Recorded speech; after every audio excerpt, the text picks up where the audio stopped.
I think the honorable thing for our species to do is deny our programming. Stop reproducing. Walk hand in hand into extinction. One last midnight, brothers and sisters opting out of a raw deal. Do not trust any friends or family members. I repeat, do not trust friends. Remember Dr. Spezzo, James? Yeah. Dr. Spezzo.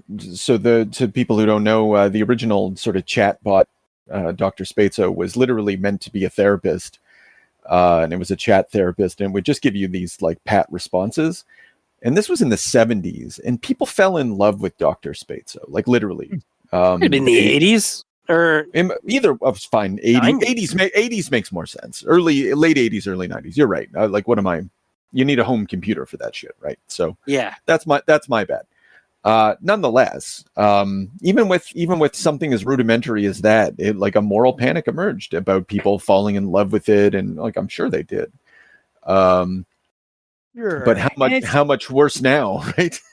Yeah. Well, it is different too. Like, if you're an adult, you need some sense. Like, yeah, like because I remember Dr. Spezzo, and everybody was wowed by it until that. Were you there for that one moment when somebody asked it why their Pilipacker was purple? You know what? I say that in my head very often. And why? Wait, what did he say back? Why is my Pilipacker purple? And then he would just rephrase it as a question back to, why do you think your Pilipacker is purple? and then you'd be laughing because they would be saying Pilipacker purple 25 times back to you, or it would reiterate it in a sentence back to you because it was just trying to get you to be like, it would try to get you to open up about yourself the same way any regular psychologist would. Like, why would you think that would be a problem? But only you just double talk it into just saying ludicrous things, and then you realized it was just stupid. Which hopefully is the thing. I saw Sean Astin actually has like some kind of group where he's like battling against AI for artists and stuff like that. And yeah, I also saw a Cooperators commercial that just shamelessly had like a bunch of AI lions and tigers and shit crudely driving cars around. Oh, yeah. Like, this is an AI commercial. Suck our dicks. Like, okay. Wow, this is fucking slop. But, yeah. It looks like it is its own, and people have commented on this, like, AI slop is a phrase, and it's like, it's a real aesthetic. It's very clear when it can trick you fine, like certain, like, but it can only do it for a short period of time, and then you realize like, oh, okay, there's the telltale signs of this, that, and the other thing. But most of the time, no one puts that much effort into it, and it just looks fucking like this dreamy acid trip. That's the aesthetic of it. Like, that's a good way to put it. It's getting better fast, though. Like in terms of like mimicking what people look like.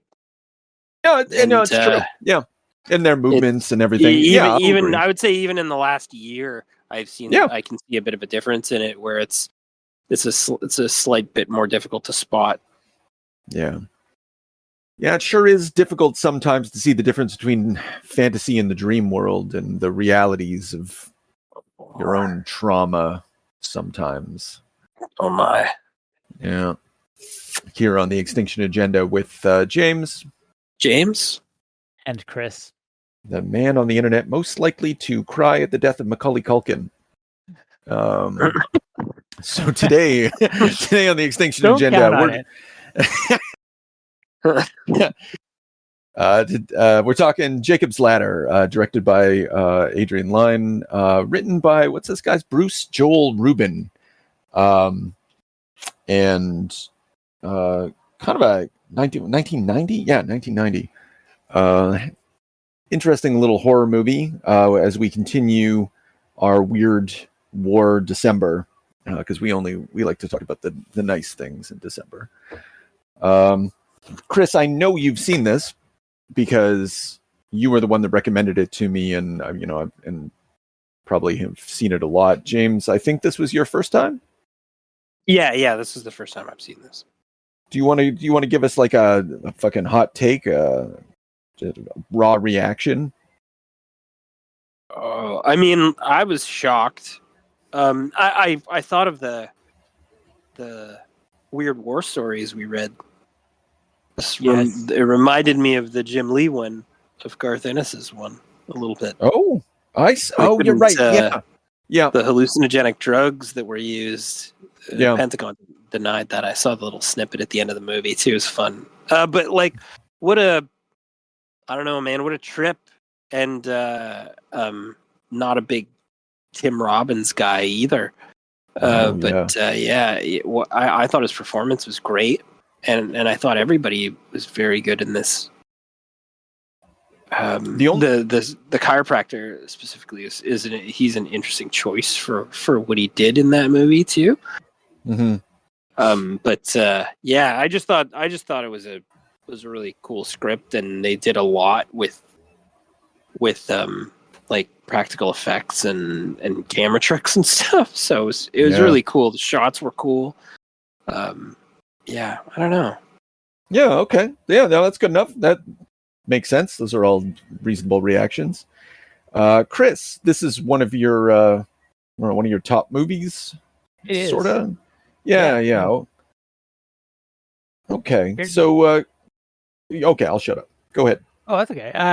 Just it's one that I like to watch it I like to watch it when I forget about it, like when the details aren't fresh in my mind, and I always find little surprises in it. And it's one of those movies, like it's such a mind fuck. It's this time around it made me think that it reminded me a little bit of, like, it's not like Total Recall, but in the same way that you're constantly guessing the ground that you're on. And he's shacked up with this girl who's like, like what's her purpose in this? Like there are all these elements where it's just like that theme of reality coming apart, or just like not being able to trust what you see. Love that. And I think like it doesn't really matter, because it is really about how you confront mortality in just like the events of your life, and it doesn't really rely on any sort of conventional or easy answers. So even though like those sort of like religious overtones don't mean anything to me anymore, it's still like at a level of the, I guess, existentially, there's something to take from it every time. You really suffer with Tim Robbins, and like there's a deep humanity in it. Yeah, I don't like to suffer with Tim Robbins. I don't like to do anything with Tim Robbins at any given time. That's fair. But this is like this. I don't know what other movie he's in that I could tolerate, but I really enjoy this one, despite his existence. I think it just kind of adds to it. The only thing that I find troubling, or maybe it's just my complete dislike of his face, is that all the women seem to find him super attractive. Yeah. And I'm just like, this makes no fucking sense. Girls don't like Tim Robbins. I just saw it. He's tall. Yeah. I mean, I just saw the Saturday Night Live catch. Did you see that? Like, where there's like, I think Sabrina Carpenter. She had a 6'5" generic boyfriend, and any question she was asked, she's like, "He's 6'5". He is tall." I think that's the appeal. Yeah, but they don't talk about how tall he is. They always talk about like his eyes and stuff, and like he's just so beautiful to look at. But he's tall. I called on the street. Yeah. Hey, Mr. Postman and all that shit. And I was like, okay, whatever. So I last watched this movie, and I happen to know roughly when. It would have been March 2023, because the Projection Booth podcast did an episode about Jacob's Ladder, and I was like, oh shit, man, Jacob's Ladder. And anyway, so I watched it then after having listened to the director and the writer and whatnot. And it was also about the time that I was doing a review for just personal review of the erotic 90s movies, because I was listening to another podcast about that issue. And Adrian Lyne is at the center of all of that. I mean, he did Flashdance, he did 8.5 Weeks, Indecent Proposal. He did a version of Lolita. He's the sex dude around this time. Like, that's his vibe. And this is the only horror movie he ever made. And I think that the fleshiness of that, and I think we can get into a couple more like trivia bits later on, because I've got some good trivia on this one. But I think putting in the context of the erotic 90s and the erotic late 80s into the early 90s, this movie I don't think works as well without that raw physicality and sexuality that often appears in it, like particularly with Jezebel. Yeah. I was just watching the dance. He's at the dance and his glasses so fall off and they're like, and she's dancing and it's kind of innocent. And then the music's just like, what is it? It's James Brown, right? They're playing Fever. Yeah. Anyway, yeah. And then everything's slowly devolving into tentacles and sexuality. And then like basically a horned penis just erupts out of her mouth. Yeah, it's pretty fucking wild. And so like, I don't know, I gravitated more towards the imagery this time around and just looking at like what they were doing and how I felt about it. Yeah. Anyway, I found a great essay from The Ringer by Manuela Lazik, and it really I forget what it was called, but it just like really spoke of the movie in terms of like pain and the body, and like the sensuality. I think it's true. There's an interesting dichotomy between like like all the physical stuff that he suffers and like the like lust and desire, but also like being bayoneted in the stomach, all that stuff, and then the sort of spiritual like overarching themes of transcendence. Yeah. It took him a long time to get this movie made, apparently. Just to go into the trivia bits a little bit, he the writer. So Bruce Joel, do you know anything about this? Can I maybe this will help set the stage for like, do you know, Chris, anything about the writer? Only that he also did Ghost. Yes, yeah, he did also do Ghost. Yeah, the same year. They both came out the same year. They have the same musical person too. So this guy, he knew someone who knew Timothy Leary, and so he I don't know, he got some acid, but it didn't quite work out. But it turned out that there was someone who was like, they had a jar of fucking acid in the fridge because you would be able to get those things at that time because the CIA had over ordered on LSD. So there was just tons of it in American culture. So they went to get a little bit of the drug, but they accidentally took too much into a dropper. Like actually they took some into a dropper, but they squeezed too hard accidentally when they gave him the acid, and he fucking had a life-changing experience as he explains it. And so after that moment, like he kind of fucking traveled around the world and got into meditation and all sorts of shit. And so he wrote, he says that this movie was given to him. He didn't necessarily write it. It was just one of those things. It didn't happen at the acid trip stage. It's like 10, 20 years later, thereabouts, or maybe 10 years later. But when he finally went to write it, it was just sort of delivered to him, he says. And he didn't even quite really know what he was writing. So he's a far out dude. He's a peacenik and a weirdo. Awesome. And I honestly, man, I think a lot of that comes through in this. Like it is an anti-war movie, in addition to being whatever the fuck else it is, which I suppose we'll get around to. What did you, not to like, I don't know how to phrase this question, James, but like, so you thought it was cool? Well, I spent a lot of the movie in shock. And I think I'm probably going to have a different experience the second time through because it's a horror movie and you spend a lot of time trying to piece together what's happening, and there's there's a really loose way to interpret all the things that are going on and what you think is going to happen at the end. Until you get the end and you realize they actually didn't leave room for that any creative interpretation of anything. He's actually and they didn't, looking back, nothing was really hidden. he speaks to somebody like almost every day during this like terrible downward spiral that he's having. That's like they're at the dance party dancing with the James Brown song. He has that nightmare shit, but just before that, he's talking to the fortune teller, and she's like, "Look at your lifeline. You're already dead. Mm-hmm. They give it to you. The doctor. I just hurt my back. You're dead already." It's not like it's not hidden, you know, throughout the movie that that ending's kind of coming. Yeah. But I do find it interesting that he experiences not only the pain of his past life leading up to the death of his son while he was still enlisted, but also he gets to lead the rest of his life almost, or bits and pieces that of a future life and girlfriend.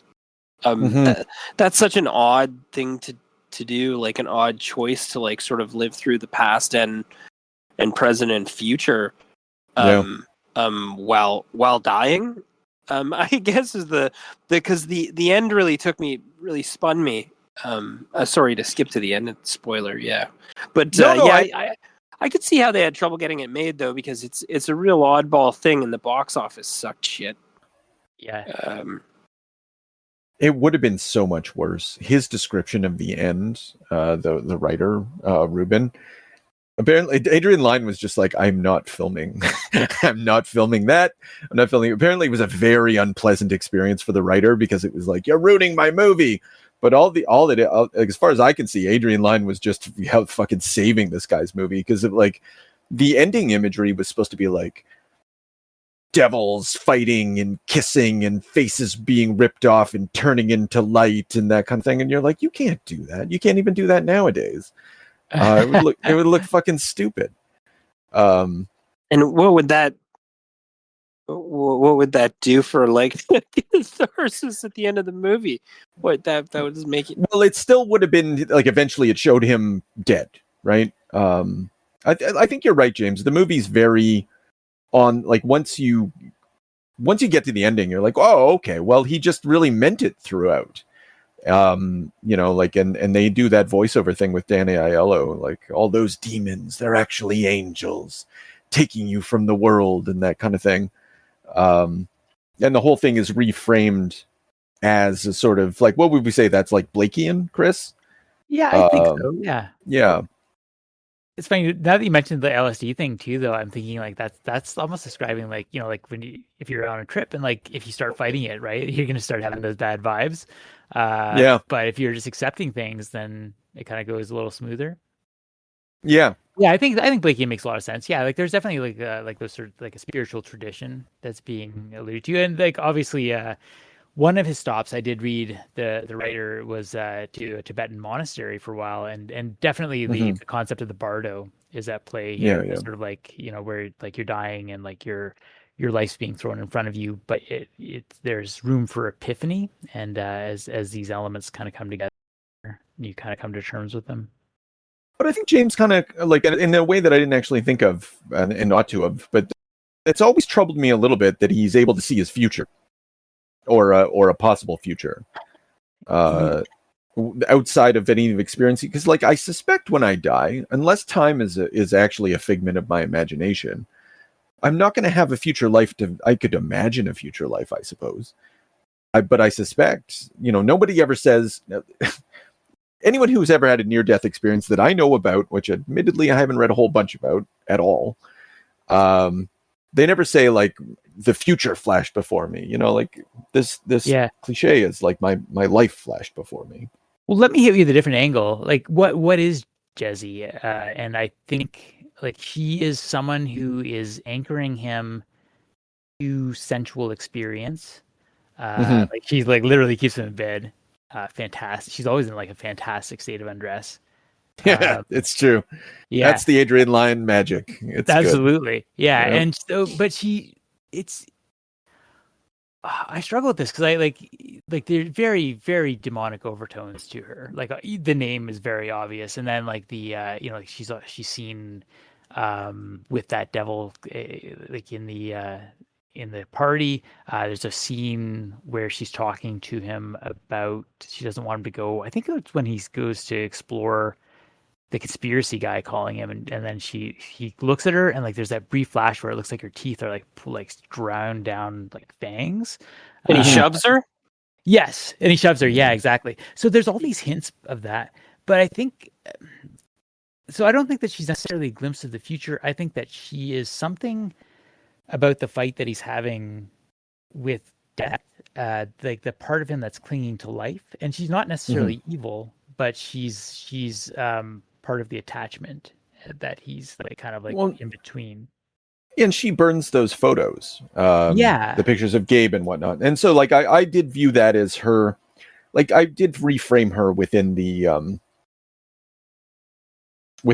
know the angels will turn into demons, you know, yes, sort of exactly.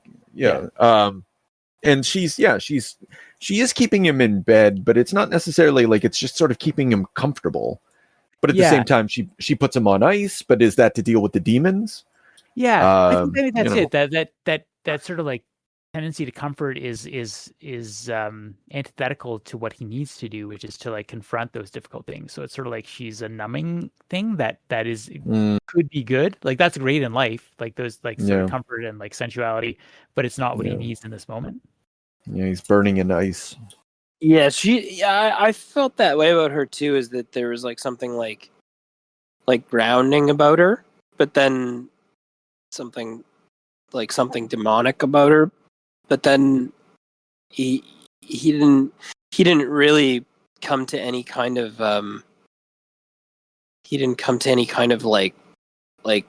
realization that he had to like move into like acceptance until he sort of pulled away from her. Like it's like she was sort of holding him back, because when he started.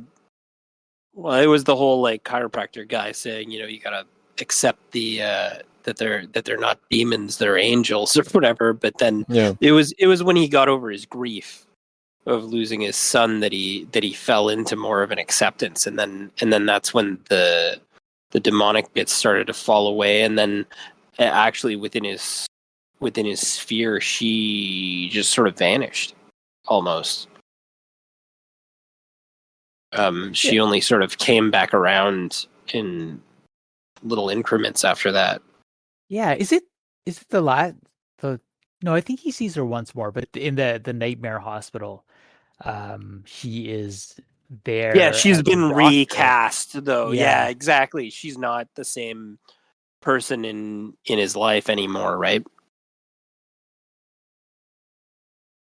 What do you think of Louis, old Danny Aiello? Like a fat little cherub. I was jealous of his chiropractic treatment. It's time for a deep adjustment. A saint. No, he's very charming. I think it's a good deployment of Danny Aiello. Like the sort of energy as he comes onto the scene, very comforting, very very jovial. You know. Airbags, can you fucking believe it? Sorry, different exactly. movie. Different movie. Well, he's funny too because he's not he gives that comedic bit, you know, kind of like or that comedic vibe. So it's always funny to see him in this kind of a setting. So especially the choice to have him in a horror movie like this when there's all these like, and I just don't, there are so many like grounding breaks that you're like you're like the reality veil seems very thin and everything's claustrophobic, but New York's big, but he seems to have the sides kind of closing in on him all the time, like everything's small. And that guy, he doesn't seem real, but he doesn't seem negative. So it's just it just adds to the dread that this is like an unusual person, you know? And like every character is sort of like tabled like that. That they're not real, you know? I love how that makes sense. Yeah, I love how the twist is just hidden in plain sight. When he gives that crack in the adjustment, and then like Jacob flashes back to, I think he's like being lifted on a gurney or something like that. And he's like, oh, I just had the weirdest like vision. He's like, well, I had to get deep in there, but it's like, yeah. There's two things, like the it's like a chakra kind of thing. He's adjusting like the energy centers along the spine, and also, you know, like presenting it in a sort of Western chiropractic sort of way. And I guess he's also like, to put it in a sort of a Western tradition, I mean, they always give him a halo, like he's literally an angel, and so I can't help but think of him as, like, within the esoteric tradition, as like the holy guardian angel, that thing that you have that speaks to you and steers you on the right path, and will ultimately deliver you up to God, and you know. Yeah, because he's not just like, he can't just, I mean, he could just come out and say it, but like he's guiding him to a revelation, I think, to like, it's like step by step, right? Yeah, but he's he does a little on the disappear for a nose while. when he does. Yeah, he does disappear for a while. But just like Jezebel, right? And I think that's what allows Tim Robbins to actually not... It's kind of difficult to watch him flounder around, but he's perfect for it, because I think he's a spineless loser in real life. So just watching him fucking flounder around waiting for a woman and a chiropractor to steer him in the right direction makes a lot of sense to me. I like that. I like that unprovoked attack on Tim. Anytime, any place, man. Yeah. Not a Shawshank guy. Oh shit! This Shawshank. Yeah, actually, you know what? Yeah. That's another good one for him. But like, Bull Durham. He had a weird run, but I also don't like Durham. You're just saying words now. That is not true. It is true. Okay. Great baseball movie. Well, I mean, like, no, I know what movie that is. Isn't that a Kevin Costner movie though? Yeah. Wait a second. Yeah. I'll get to the bottom of that. Okay. Yeah, that's right. More research is required. He is. Apparently, this movie influenced Silent Hill. Yes. Yeah, believe it. Huge way. I think when in the getting back to the dance thing, like I was really impressed with the effects they managed to pull off, like you said, through practical effects and camera tricks and stuff. Just those, like, it was very Marilyn Manson also watched this fucking movie for sure, because like those vibrating faces, you know, and all that sort of oblique, dark imagery that you'd get from moment to moment, just peppered throughout, right? I don't know if you'd seen any of that stuff before. I mean that honestly though. Like maybe Lynes was just like, oh, I'll just borrow from such and such. But this is the era of the beginning of the era of, well, actually we're well into the era of music video movies. And Adrian Lyne is nothing if not a music video movie guy. Yes. Like in the line of like Ridley Scott and Tony Scott and that's I don't know what others. Who against who? Against Adrian Lyne. Like they're like to this point, like people were like, well, that guy's like pure style over substance. Yeah. Yeah. Well, yep. No, for the most part, yeah. Like I've seen all of his movies. You know, they're nothing to write home about, but they're fucking they're interesting to experience. And I think, like, honestly, I don't know why I'm saying honestly, but I mean, like, that's an important bit for cinema for me. Like, if it doesn't have that, then like I'm like, what are you doing? No, this is brilliantly shot. Like the use of color, the use of like distance, like every scene, like the horror is like you're far back enough from it where like you're kind of leaning in to like see if like you actually saw what you thought you saw. I can't think of another movie that does it so effectively, and it's it's just so impressive. Yeah. Like those faces in the subway and like just the sort of bleakness of everything and like claustrophobic, like James, you were saying, is a great way to put it. Like it is very penned in. It does feel very small. And like those sorts of like the bleakness of the setting and then the way that it gets worse when like as things get more hellish. That is a huge Silent Hill influence. Like the sort of like the dinginess of that hospital, towards the finale. Yeah. When they bring him in, and then like then you're in this like basement level with these like piles of body parts and shit like that just there, and like these like people like the gimps on a cage above, and it's like, what the hell am I looking at?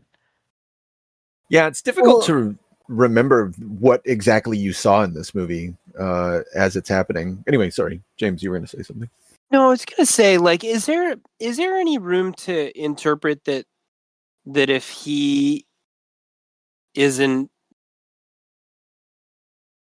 doing certain things to like accept his grief, that he's being taken to hell?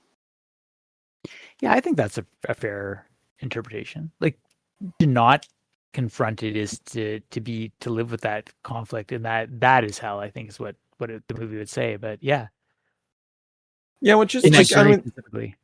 Yeah, I think it's easy to say that there's a mystical tradition that exists, which is that kind of holds that hell is the experience of all your shit being burned away, like what we would call hell, and what we're so worried about. And I think this movie like explicitly says this, but it's part of a larger tradition that doesn't say it exactly like that. I think. Don't test me on any of what I'm saying right now.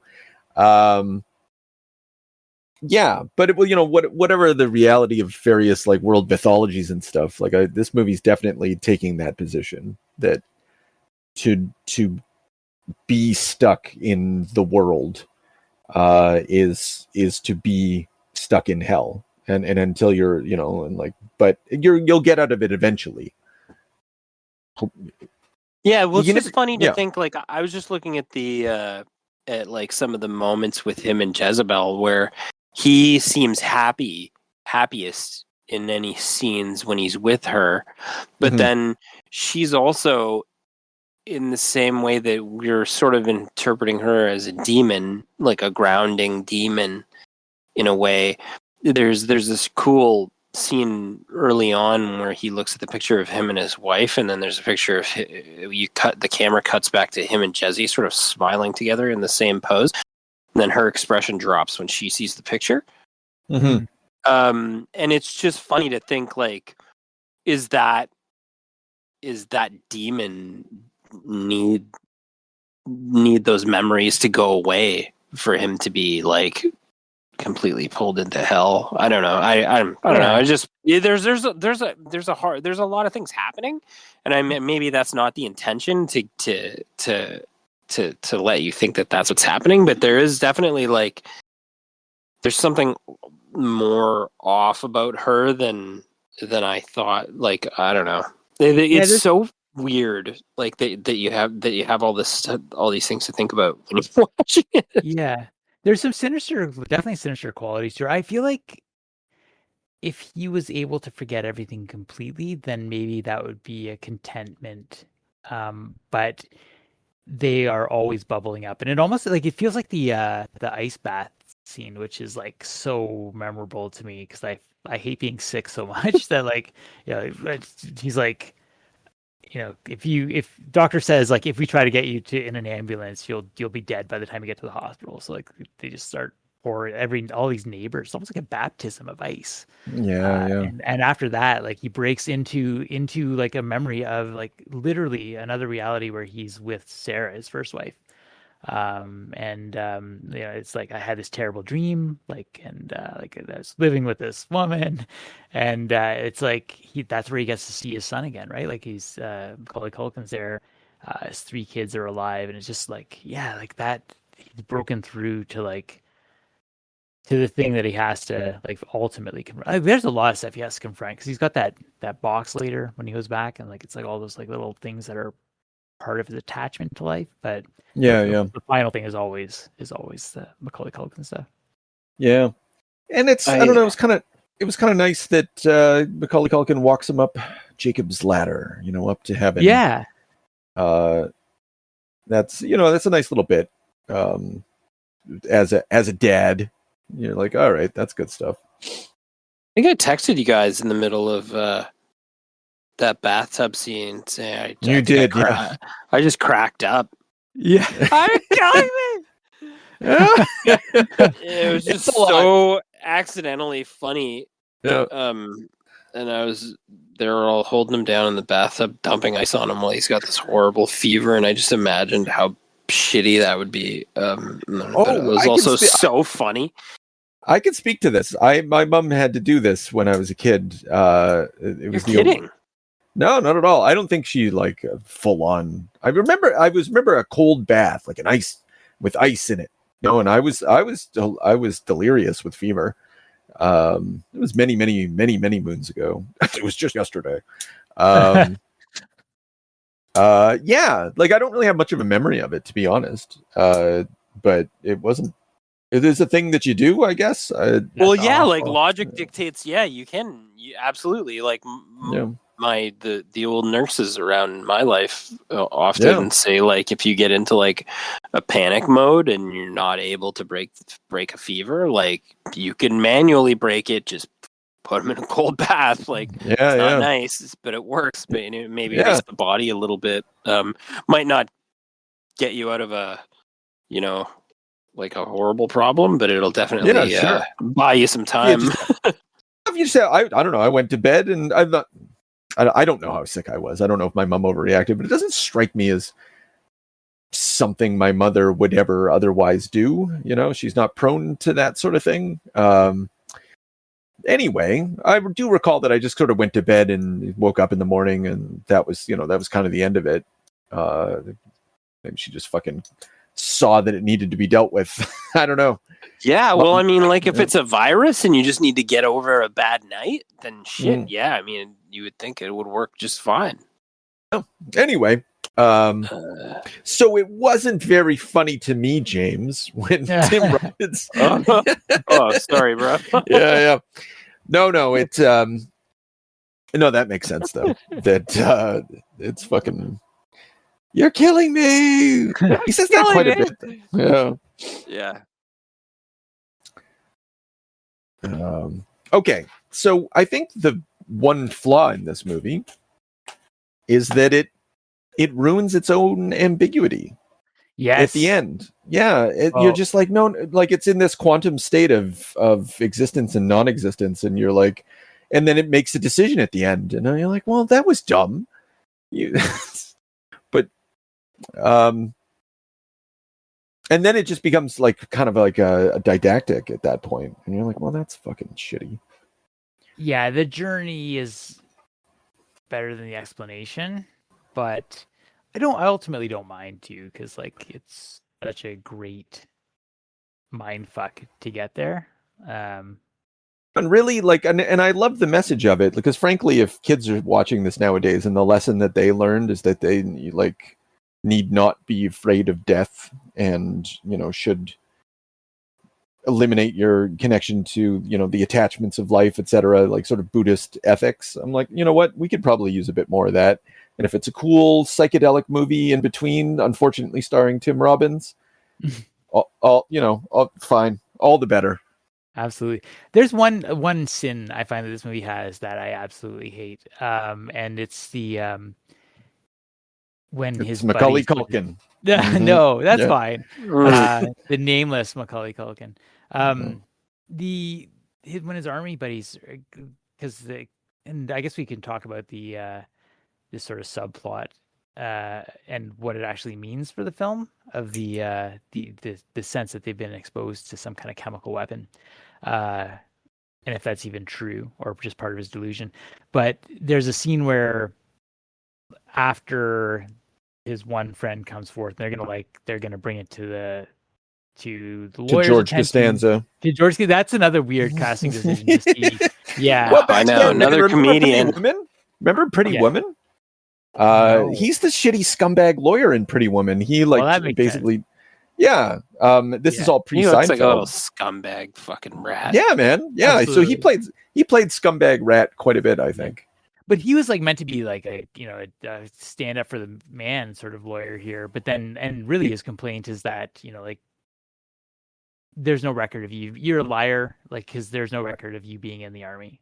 They said that you were discharged, basically. So it's like he just doesn't trust. But anyway, after that, there's a scene of like all of his buddies sitting together around a phone without Jacob there. which like that completely breaks the film's logic, because why would anyone exist outside of Jacob? Yeah. Oh, that's a good point. Yeah. Well, I think it's part and parcel to the idea that there's a future existence as well. Like I think the movie's a little sloppy in those things, but yes, that I'll said, yeah. But you're fine, right? Like, I'm just like, I don't really care. Like, it's thoughts like that only emerge after like the third or fourth viewing of the movie, and you're like, wait a minute, what's going on here? By then it's in deep, and you're like, man, I love this thing. Yeah. So who cares? Yeah. Yeah. Like, I don't know. It really doesn't fucking matter. Like I said, like watching it this time, it was very much about how it made me feel. And what I was looking at as it was happening. Like I didn't really like listen to what people were saying, like I was, of course. But just because I already knew what they were. Yeah, I already knew what they were saying and what they were doing, but I was like, what am I looking at? Yeah. This idea of the ladder, though, do you think? Yeah. Do you think that's like something that he's tapping into? Is that like what's actually going on? Like, you get the opening scene. Actually, the objective reality we get, the opening scene is people like vomiting blood and just like twitching out. Yeah. As this attack starts, and that the one guy is in the vision, like who was like, I can't get home. Like he's the other guy who's like paranoid and seeing demons, but that's the guy who's like frozen in place. Like he's just like, his eyes are darting around, but he can't even move in the ambush. Mm-hmm. I was really impressed with and this goes to what is the reality of the circumstance? Like when they're smoking weed at the beginning and they keep saying like, oh, this is the stuff. Oh man, this is really something. After they take every drag, and then all of a sudden, and they're like, there's no, sorry for the language, everyone, there's no dinks out there. And so they're talking about how there's never any attacks, and then they smoke the weed, and then suddenly there's the attacks. And then of course it's revealed that they're killing each other because they're like part of some sort of MK Ultra thing. I like that conspiracism is at the center of this, and getting back to the George Costanza thing, like the paranoia of conspiracy theorizing, and the way in which it builds off of a real conspiracy that happened, which is how all conspiracy theories work, right? There's always that thing at the center of it that's true. And it helps that Tim Robbins wasn't one of those fucking guys at the beginning of the movie. Like he's not looking for conspiracies. He just sort of finds one as a result of all this like madness that he's going through, and that's much more effective. Yeah.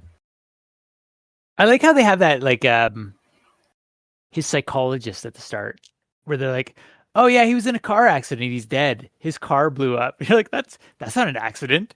Yeah.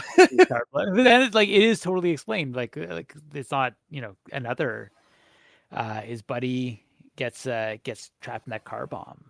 Mm-hmm. And it is part of that conspiracy, which is probably just part of this fevered dream. But yeah. Yeah, there's like a horrible flash in there too, where he's like rocking back and forth on the wheel. Yes. Like burning. It's just like a quick flicker. And I was like, good fucking God. Yeah. But yeah, the whatever fucking weed they're smoking where they get poisoned with the LSD, that or whatever that sure, drug that, and whatever the drug that the Pentagon probably clearly gave them and lied about. Fine. That whole thing too, and then later it's revealed that the soldiers were actually killing each other, that you guys were just talking about. That was a big, I don't know, that was like a big thing for me too, because it was his own like friend that like bayoneted him, and then it's just such a funny little subplot because it's like a future investigation too. That's not anything that happened. It must have been something that he was worried about, or something that was like revealed to him when he was in Vietnam that could have been a possibility, right? because why would he have knowledge of it, or why would it be like future sort of plotted out for him in his mind? I think that's and I think we've kind of aimed towards this, and like maybe a way of saving these, I don't know, logical inconsistencies within it is like the film. I think the film works. I don't know if it saves it, but the film works is because we are aware of those things, right?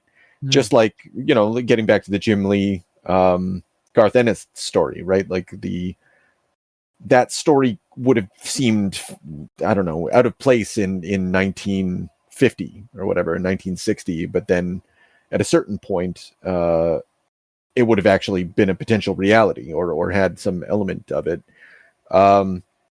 Because I don't know, this movie wants to kind of like dramatize a Bardo experience, you know, the I don't know, not that I know what the fuck that actually means, but this sequence of death experience for a modern audience, drawing upon like the America's, because like Vietnam's featuring in this is really interesting too, because like that's America's trauma at this point, circa 1990, like, you know, Rambo 2, Rambo 3, a lot of movies we bumped into. And it's not, so it just takes on all these like additional resonances, watching this person die and go through a hell that reflects contemporary culture and national experience. To build on that a little bit too, Tim Robbins, I read him say that like he felt that one of the reasons the movie didn't do very well, like in its time, was that it was emerging into. He was in it. Just kidding. Well, he didn't want to say that, so he had this other theory. Well, he has no fucking clue because he's a fuck anyway. Yeah. So he felt like it's emerging into the Iraq War, like a time where like they're leading up to it, and like there's a new focus on America's military. Like, yeah, like we're going back into this conflict, and people didn't want to go back and think about the shit that was Vietnam. Like it was just like time to move on in terms of the national consciousness. So ironically, you know, America experienced more hell because it wasn't really prepared to confront those things. When's Desert Storm? 91. Yeah, I don't know. Well, so this movie's 91. This is okay. Wait, mark the military buildup from August 1990 to January 1991. Desert Shield. Okay, yeah, all right. So militarism is fucking busting up at this point, isn't it? Patriotism's back in the air, like we're back, baby. So you fuck anyway. Shitty assholes. I don't know. It's kind of like, and I guess Sandman's coming out at this time too, right? Like, there's a vibe. Yeah. And I like this. It's a different sort of thing. The two things are distinct in a lot of ways. But I don't know what made me think of Sandman. Actually, there was a connective tissue. Oh yeah, issue 50 about Baghdad and whatnot. Like there was this Iraq War, Desert Storm vibe in the background of culture around this time, and of course it would be, right? Yeah, I remember video games being like, there's that like helicopter game on Sega Genesis where it's like, yeah, like you're part of the fight against Iraq. Like it was just a turning of like military is cool again. It was about fucking time. If there's one thing this movie teaches us, it is that the military is very cool.